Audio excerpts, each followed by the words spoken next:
Madame Dieba, l'une des 4 premières Mauritaniennes à obtenir le baccalauréat. Elle est aussi la première Mauritanienne qui poursuit des études supérieures à l'étranger, en France.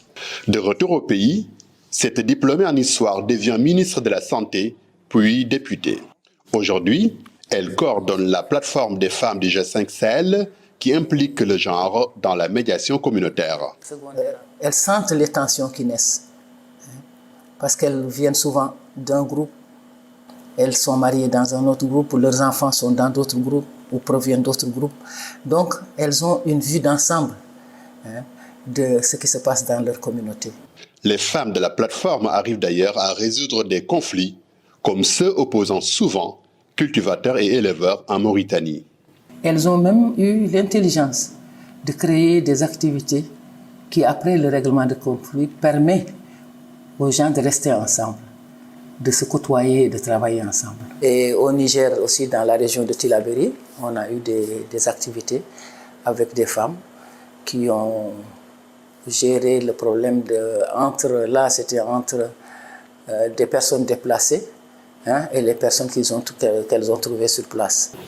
Grâce à son action, les hommes reconnaissent le rôle de la femme dans le règlement des conflits au Sahel.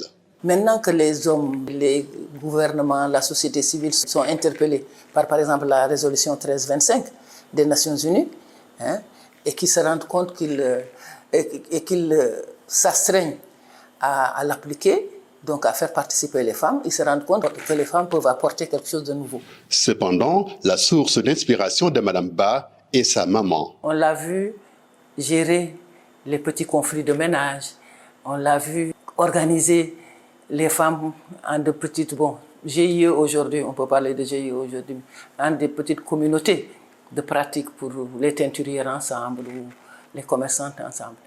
Ses collègues parlent de femmes attachées au genre.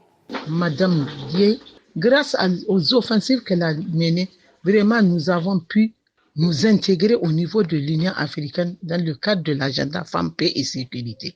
Et c'est grâce à elle qu'aujourd'hui, le plan d'action nationale de la résolution 1325 est en train d'être mis en œuvre. Madame Dieba, c'est une femme qui a un long parcours et elle est un engagement inconditionnel pour la cause des femmes. Elle a réussi à instaurer une confiance entre elle et les femmes du Sahel. Ce qui a permis donc de créer des cadres de concertation et d'échange avec ces femmes pour rechercher les vrais problèmes du Sahel. Les vrais problèmes qui causent justement ces conflits armés qui ont un impact, des conséquences néfastes sur aussi bien la société de manière, les communautés de manière générale, que les femmes en particulier. Pour le futur, Dieba dit rester à la disposition de son pays, du Sahel et de l'Afrique. Mohamed Diop pour VOA Afrique, Nouakchott.